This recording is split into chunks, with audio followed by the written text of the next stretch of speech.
Yeah, cut. Hey Bob, how you doing? Okay. That's great. So I want to go back to October of 2008. October of 2008. Yeah, anything Okay. significant happened then? Yes. Yeah. Yeah, that was the day radio died here, as we call it so affectionately. It was like October 13th. Off the air. Yeah, sometime shortly after 5:30. Okay. I was at Walgreens shopping. I don't know what I was looking for, but You don't know? I don't even remember why I was there. Okay. My mind went blank when I got a call from my operations manager. Okay. John Zlaki went into the radio station after a football practice to get his stuff to go home. Yeah. And I get this frantic call from him on my phone, and I'm standing in one of the aisles, and he goes, "Bob, they're taking all the computers out of the radio station." I go, "What?" Like this random call. Yeah. You know, they're taking all the computers out of the radio station. I said, "Who?" Yeah. He goes, "Mr. Berner, the principal, and the tech guys." I go, "Why?" Yeah. He goes, "I don't know, but they're making me leave." Do you know now? I don't know why. I said, "Okay, I'll be right up." And before that, I said, "What are they doing with them?" He said, "They're putting them in the back of the pickup truck." Did you cash out at Walgreens though, or did you just take the stuff? No, I didn't have anything in my hand. I just left it, Okay. you know. So I was okay. I didn't thieve anything. Cool.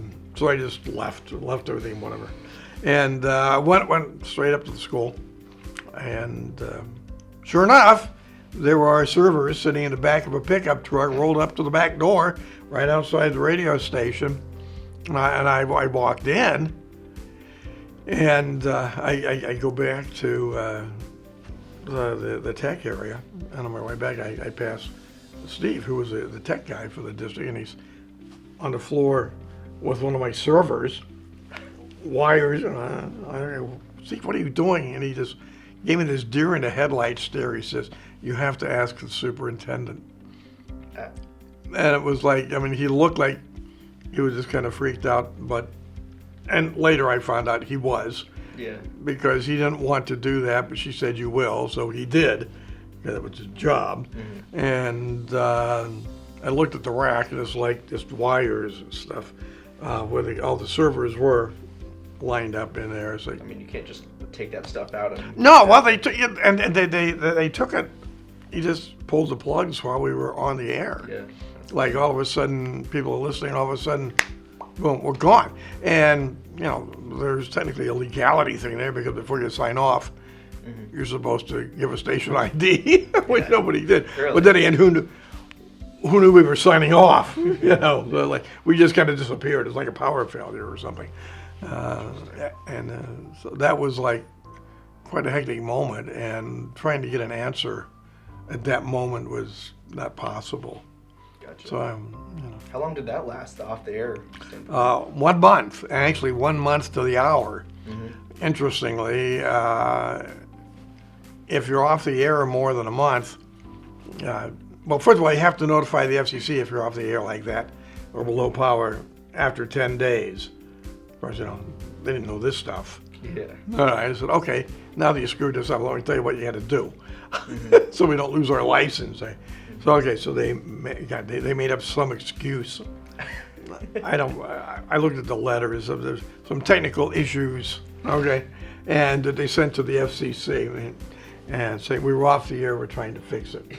Okay, on the 10th day they did it. Yeah. And but after 30 days, you have to tell them again, and they could, you know, take your license away from you. I mean, if you're so incompetent, you can't run a radio station to keep it on the air after 30 days, then you have a problem. So, fortunately, at shortly after 5:30 on November 13th, we came back on. It just randomly worked out that way, which is really bizarre. What if it stayed on longer? Like, what if that period lasts like 31 days, 32? Well, they would have needed to file a report with the commission, and the FCC would have wanted to know why are we off the air, and they'd had to make something else up, and I don't know what I don't know how the commission deals with that at that point, but after a lengthy time, they'll take your license away. But Good thing we didn't have to find out the hard way. it wouldn't have been like 31 days and they go, okay, you're done. Yeah. Because we've been on the air since 1972. So, Mhm. But yeah, that was really kind of an angsty month there. And looking back on that, now we're in 2022, which is crazy. We're going back to 2008. We have an answer on. Yeah, what they found, I found out. Actually, the whole deal was the superintendent that we had at the time. And it's not our current superintendent, but back then, was one of those control freak managers. Okay. You know, you gotta have your hand on everything. If you're watching at home, you know some of those people someplace. You know, they have to control everything and know everything. She was one of those. Nice lady though, she really was. She was very pleasant. I enjoyed talking to her. I remember driving down the road once in a little red sports car during the summer with the top down. Maybe, hi Bob, going across the parking lot. But other than that, what? Huh? Was that just a front, or just? No, I think she really had a nice personality. But when it came to her job and business, I mean, she was like a control freak. Okay. Yeah, and so she didn't like my tech guy. We had a meeting, and she didn't like my tech guy because she wanted some change. School, right? Not the school yeah, not the school tech guy. The our radio station tech guy was one of my graduates. Okay. And because he didn't agree with her on some things, and she wanted to make some changes, and he said, no, we can't, or whatever. And so he and the district tech guy were working things out. I thought they were working them out quite fine. Yeah. But she comes to the meeting, she comes in and sits down for about 10 minutes, and she got the vibe she didn't like the kid. All right. And then she makes this excuse to the principal, like, I got to talk to you in the hall about something. Yeah, I think it was right then and there. She said, "Get rid of him." So they had to find a way to get rid of him. So she had the district tech guy look through all of our computers. We had a vast amount of servers. Yeah. All right, and try to find something that would incriminate him, so she could get rid of him. And all she could find was some pictures of him. And at that point, our other tech guy, who had graduated the year before, but who was a senior the previous New Year's, they were at a New Year's party in Columbus, okay, and there was some alcohol on the table that they were supposedly drinking, the alcohol, not the table, supposedly drinking the alcohol, and but I know that our tech guy at the time, Ben, was not, because he had just had an accident on his four-wheeler, and he was on all kinds of meds, and he couldn't drink or it'd kill him. Yeah. So he's drinking water, but that didn't make any difference.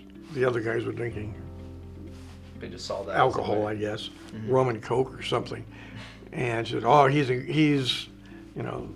our tech guy he's contributing to the delinquency of a high school student."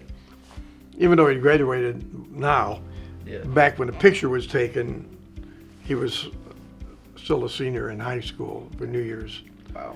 And the kid's mom knew he was down there. She let him go. Yeah.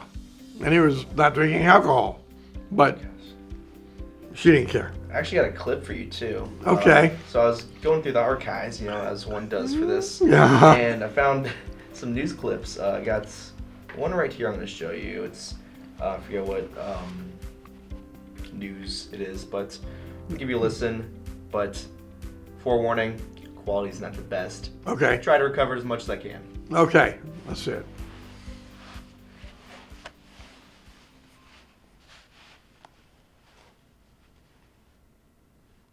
Jack Shea live at Streetsboro High School now with the story. Jack. Lou, the radio station was shut down because of some photos that were taken at a party in January. Tonight, we can show you some of those photos. This is the big deal. This is what's threatening our youth today. Bill Weisinger is a volunteer program director at radio station 88.9 FM at Streetsboro High School and says photos of station personnel and an 18-year-old male student taken at a New Year's Eve party in Columbus last January prompted the high school to launch an investigation and to seize station computers that have temporarily shut it down. It's throwing out the baby with the bathwater. Perfect example, really. In my 42 years of broadcasting, I have never seen anything like this. A licensee knowingly turning itself off the air. It's astounding. The photos were recently discovered on a station computer by the school's technology director. Streetsboro police detectives were then asked by school officials to investigate if station personnel may have broken the law by providing alcohol to the student or by engaging in any other inappropriate behavior. They figured out that there was nothing criminal, nothing that we could follow up on, and from that point forward, it's pretty much in the school's hands as far as anything else that they're going to do. We feel their reputation has been really mishandled and dragged through the mud here. Thursday, students who work at the station for classroom credit and other supporters of 88.9 gathered to protest the silencing of the station. Many believe the school administration is violating FCC regulations and their right to broadcast. When they take away this from us, it's like taking part of who we are away and our way to communicate to people. At least 2 station volunteers shown in the photos have been notified by the school district that they will be arrested for trespassing if they show up on campus. Meanwhile, the district continues its investigation into whether there was any wrongdoing at the New Year's Eve party. To make sure that our students and our families are safe, and not to shut down a radio station that I know is very popular. It's our goal to just make sure that they're on the air appropriately. Okay. So, now that you've seen that, talk to me. Where to start? Well, the picture, there's nothing wrong with the picture. First of all, as far as the legality of it goes, okay, like I said, the kid wasn't drinking alcohol anyhow. Yeah. There's a picture of it on the table in the hotel room, as you saw there. And it happened in Columbus, so it was not within the jurisdiction of the Streetsboro Police Department. Yeah. Now, when I talked to the detective, you kind of wonder if I talked to him. I go, so what's the problem? And he told me, and I go, that's it? It was like Uncle Bill there, the engineer, saying, this I is remember it. you mentioning that little clip of that, and I was like, oh, I want to find that. Uh-huh. I'm so glad I found the Uncle Bill clip right there. Yeah, that's great. I mean, it's a great line. Never heard of a licensee, an owner of a radio station, purposely shutting itself down. Like that, at least. Yeah. So, no, so there, first of all, there's nothing illegal, there's nothing criminal, because they weren't doing anything illegal. Yeah. So I was like, the whole thing was moot. And the protest, how about that? I was really proud of my people. I sat back in this whole thing, and I love my radio staffers because they are so possessive of the radio station. I mean, this is their thing. Just like part of their life. They feel like they own it, and they put this. We had Billy Germani out there, who was my operations manager. Tom Gumler, who was the other kid named Osud, was talking. They put this whole thing together, and they launched the protests and the rallies and stuff like that. Because I was still teaching high school at the time, still teaching my classes, so I kind of had a conflict here. So I didn't feel comfortable going head to head with the administration at that point, because I still was employed there. Yeah. So I let them handle it outside. I dealt with it internally. Now, speaking of employment, Nah. put in your little 2 weeks. What I did was, this thing got so crazy because, as you mentioned, they locked the students out. Yeah. Okay. I walked down the hall one day, so I was like, okay, so the kids who were supposed to be in a radio station during the day, they're coming and sitting in the back of my classroom not doing anything because I'm teaching another class. So they don't have a class to go to, which was a radio station, to do their work. So they're sitting in on my teen lit class or my TV film lit class or something like that, just sitting in the back of the room going, have study hall. All right.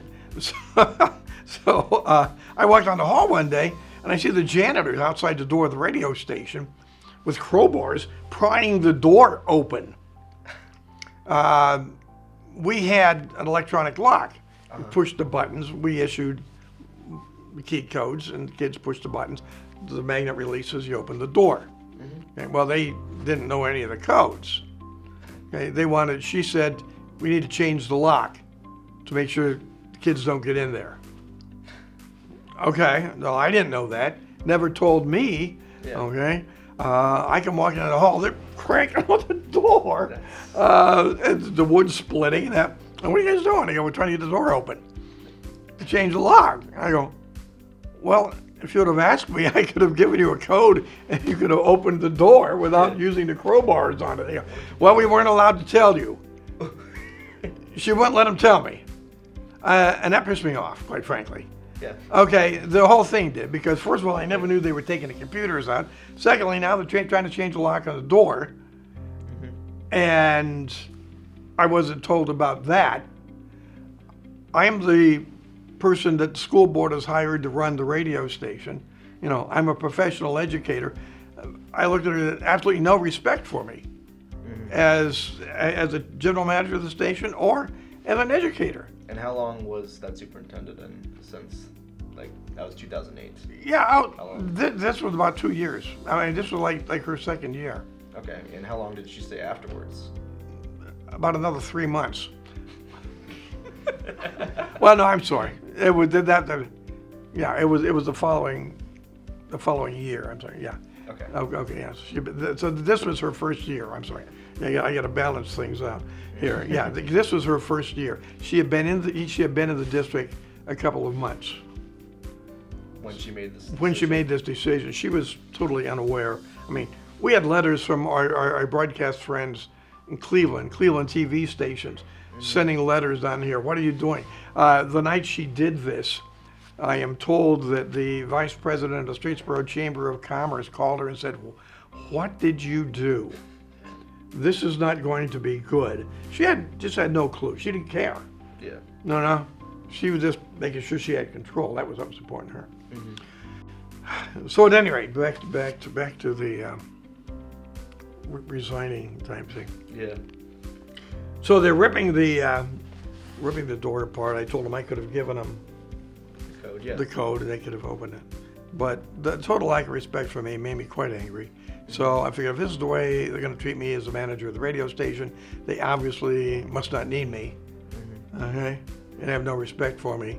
So I submitted my letter of resignation to no, I had to think about it because I wanted to make sure it was worded properly, to say what I wanted to say. So don't write emails and letters when you're angry, because they don't come out right. Take some time, relax, think about them, go back and read them a few times, make sure they say what you want them to say. All right, so that's what I did. So I had a meeting over there, and at the board office with her and the board president, and tried to negotiate. I didn't like the way things were going, so I said, well, here, and I reached in, I handed her the letter. And she reads it, and she looks at me and she goes, you had this planned. And I go, yeah. Yes, I did. Yeah, I did. It was a well-written letter. She knows I had a plan. So it goes to the Board of Education meeting in a couple of days. I didn't go to the Board of Education meeting. I stayed home. But my people went. Yeah. My staff went. A large number of the community went. They all knew. Okay. By that time, they all knew. I made sure that they knew that I was resigning. In fact, it was in the paper. Yeah. Bob, resigns, whatever. Yeah. Okay. Because when I started there in 81, so 81, 91, 2001, I'd been there, 27 years, if my math is correct. At that point, I've been around a while. So at the Board of Ed meeting, it was at the Duffer Elementary cafeteria, which is a goodly sized cafeteria. It was, I've seen the picture, it was crammed with people. People out in the hallway. TV crews as well. Yeah. Okay, and my staff there as well, and parents. And so the board's sitting up in the front, and the next agenda on the item is the resignation of Bob Long as manager of the radio station. Now, understand, this is like a supplemental contract. It's like a cheerleader coach or a football coach, basketball coach, that kind of thing. It's not something, I was still going to teach all of my classes, still going to be a teacher. I was just giving up the radio station, the supplemental that I get, like a coaching contract. Yeah. And anytime anybody has a supplemental and they decide they don't want to do that job, be a ski club advisor or whatever, they said, okay, they just accept because the person doesn't want to do it anymore. They find somebody else to do it. So, that's just routine. So I said, okay, Bob Long resigned as general manager at the radio station. And so I am told on good authority by multiples of people. At that moment, everybody stood up. Everybody in the room stood up and turned around with their backs to the board. The board's in the front of the room, and it was just this stand up, turn around, and all the board is seeing is the backs of these people. And the board just sat there for a period of time, not knowing quite what to do. What do you do in that moment? Yeah, well, they finally asked the treasurer, who's a secretary type person there, to call the roll, and started calling off the names of the board members, yes or no. Do you accept his resignation, yes or no? And the first guy they called, apparently I'm told there was this lengthy pause while he was determining what to say. And he said, no, would not accept my resignation. And then they went down the line, the rest of them said no as well.